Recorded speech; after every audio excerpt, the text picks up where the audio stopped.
بسم اللہ الرحمن الرحیم۔ ہر چیز خدا نے ایک سسٹم کے تحت بنائی ہے۔ اس سسٹم کو سمجھ لو گے زندگی سکون والی، صحت مند زندگی گزارنا چاہتے ہو، رسول خدا نے تمہارے لیے اسوہ حسنہ ہے۔ دیکھ اصلاً میں چیزوں کو حلال و حرام کیوں کر رہا ہوں؟ کیونکہ اللہ نے ایک شریعت بنائی ہے، اس شریعت میں خدا نے بولا یہ کرو یہ نہ کرو۔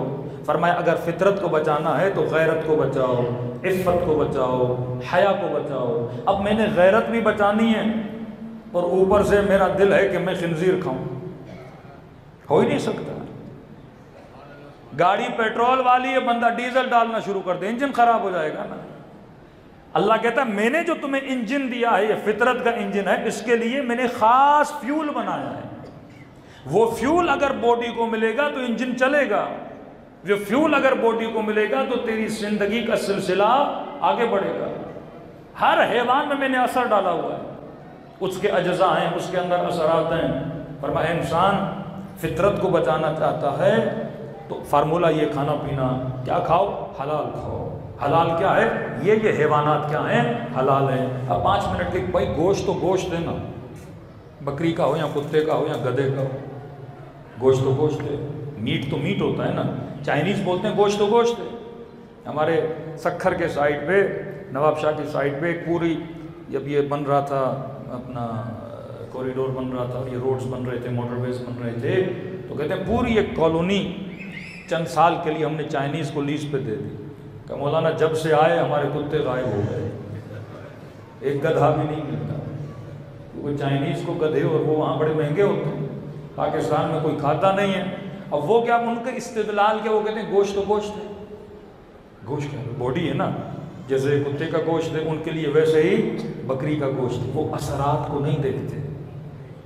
اللہ جو حلال و حرام کا فارمولہ بنا، پوری میتھ بنا رہا ہے، بندے خدا حیوان جو کھاتا ہے اس کا اثر اس کے گوشت میں ہوتا ہے، اور وہ گوشت تو کھائے گا اس کا اثر تیرے اندر ہوگا۔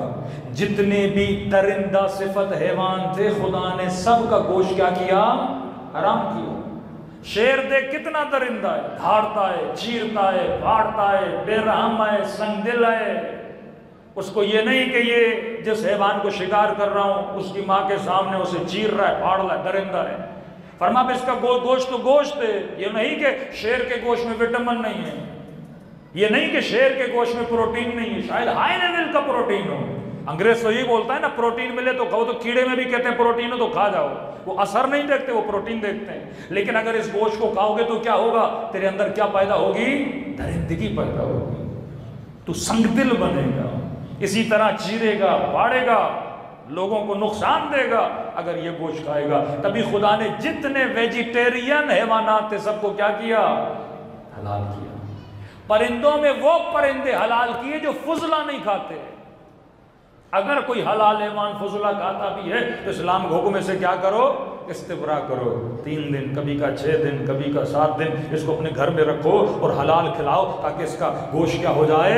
اس کے اندر اس فضلے کے اثرات، گندگی اور نجاست کے اثرات کیا ہو جائیں؟ ختم ہو جائیں۔ سارے حیوانات جو کوا حرام ہے فضلہ کھاتا ہے، چیل حرام ہے گندگی کھاتی ہے، گوشت کھاتی ہے۔ یعنی اگر پرندہ بھی گوشت کھائے تو تیرے لیے کیا ہے؟ حرام ہے۔ اس حیوان کے گوشت کو میرے لیے حلال کیا جو حیوان ویجیٹیرین تھا، جس میں درندگی کم تھی۔ اب آپ کتا دیکھیے کتنی درندگی ہوتی ہے، شیر میں کتنی درندگی، بکری کتنی معصوم ہوتی ہے۔ وہی حیوان تو حیوان ہے نا، اس میں اتنی معصومیت کیوں نظر آتی ہے؟ کیونکہ یہ درندہ صفت چیزوں کو کھاتی نہیں ہے۔ اللہ نے میتھ بنائی ہے، یہ کھائے گا یہ اثر ہوگا۔ کل مجھے نہ بولنا خدایا میرا دل سخت کیوں ہے، آنکھوں سے آنسو کیوں نہیں آتے، اللہ کی مناجات میں مزہ کیوں نہیں آتا۔ بندے خدا تم نے اللہ کے بتائے ہوئے اصولوں پہ عمل نہیں کیا۔ یہ دین اسلام پوری میتھ ہے، اگر اس میتھ پہ عمل کرو گے تو جنت کا راستہ تیرے لیے ہموار ہوگا۔ اگر اس میتھ اور فارمولہ آف قرآن پہ عمل کرو گے تو جنت میں جانے کی صلاحیت پیدا ہوگی۔ فرمایا وہ حیوان کبھی نہ کھانا جو گندگی کھائیں، وہ حیوان کبھی نہ کھانا جن میں غیرت نہ ہو۔ خنزیر میں غیرت نہیں ہے۔ اب کہتے ہیں مولانا انگریز اچھے تو بہت ہیں لیکن بے غیرت بہت ہیں، بے حیا بہت ہیں۔ میں نے کہا اثر ہوتا ہے بندے خدا، جو یہ کھائے گا اس کے اندر کیا ہوگا؟ اثر ہوگا۔ انسان کی سب سے باقیمت ترین چیز کیا ہے جس پہ انسان کو ناز ہوتا ہے؟ انسان کا عقل۔ اب فرمایا ہر وہ چیز جو تیرے عقل کو نقصان دے، میں نے اسے کیا کیا ہے؟ یہ پروٹیکشن آف گاڈ ہے، تجھے بتا رہا ہے ہر وہ چیز تیرے عقل کو نقصان دے وہ حرام ہے۔ شراب کس کو نقصان دیتی ہے؟ سب سے پہلے عقل پہ حملہ کرتی ہے نا۔ انسان کا کنٹرول شراب پینے کے بعد، نشے کے بعد کیا ہو جاتا ہے؟ ختم ہو جاتا ہے۔ جو لوگ راز نہیں بتاتے نا، دل کی باتیں نہیں بتاتے، اور جب ان کو پکڑ کے لے جاتی ہیں ایجنسیاں تو سب سے پہلے ان کو کیا دیتی ہیں؟ ہائی ڈوز نشہ دیتی ہیں۔ اب بندے کو نشہ ہوگا نا، اس سے پوچھو گے کل رات کہاں تھے، عقل کام ہی نہیں کرے گی نا، فر بتانا شروع کر دے گا۔ تو یہ جو شراب ہے آپ کی عقل کا قفل، عقل کا مطلب آپ کو بریک لگائے گی، یہ چیز بول، یہ چیز نہ بول، یہ کام کر، یہ کام نہ کر۔ شہوت انسان پہ غالب آ گئی، انسان شہوت کو پورا کرنا چاہتا ہے، عقل فوراً روک دیتی ہے، بندے خدا اے جوان جسے تو دیکھ رہا ہے یہ تیرا ناموس نہیں ہے، یہ کسی غیر کا ناموس ہے۔ اگر دکان پہ بھوک لگی، بندہ کھانا چاہتا ہے، اب جیب میں پیسے نہیں ہیں، لیکن اگر ہوش میں ہوگا تو کہے گا دکان سے چیز اٹھاؤں گا، پولیس پکڑے گی، مجھے مار پڑے گی، بغیر اجازت کے چیز نہ اٹھائی جائے۔ لیکن یہی بندہ نشے میں ہوگا، کسی کی دکان پہ جائے گا، چیزیں اٹھانا شروع کر دے گا، کیونکہ جب عقل نہیں ہوتی تو انسان فوراً بھوک بجھانا شروع کرتا ہے، جب عقل نہیں ہوتی فوراً شہوت کو پورا کرنا شروع کر دیتا ہے، جب عقل نہیں ہوتی فوراً غصے کو اتارنا شروع کر دیتا ہے، جب عقل نہیں ہوتی جو منہ میں آتا ہے بندہ بولنا شروع کر دیتا ہے۔ لیکن عقل بندے کو باادب بناتی ہے۔ حر جنتی کیوں بنا؟ کیونکہ حر کی عقل ایکٹیو تھی، یہ شناس تھی کہ حر حسین تیری ماں کو بول سکتا ہے، تو حسین کی ماں کو نہیں بول سکتا۔ سیدۃ نساء العالمین ہے۔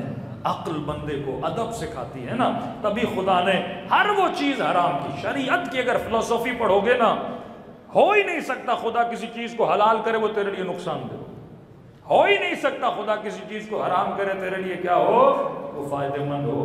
جتنے ڈاکٹرز ہیں سب کی ریسرچ پڑھ لیں، خنزیر پہ ہی صرف پڑھ لیں اس کے گوشت کے کتنے نقصانات ہیں، بلینز تعداد میں اس کے اندر بیکٹیریا ہوتے ہیں۔ یہ دنیا کا واحد گوشت ہے جو کاٹنے کے بعد 10 منٹ میں اس کے اندر کیڑے چلے جاتے ہیں۔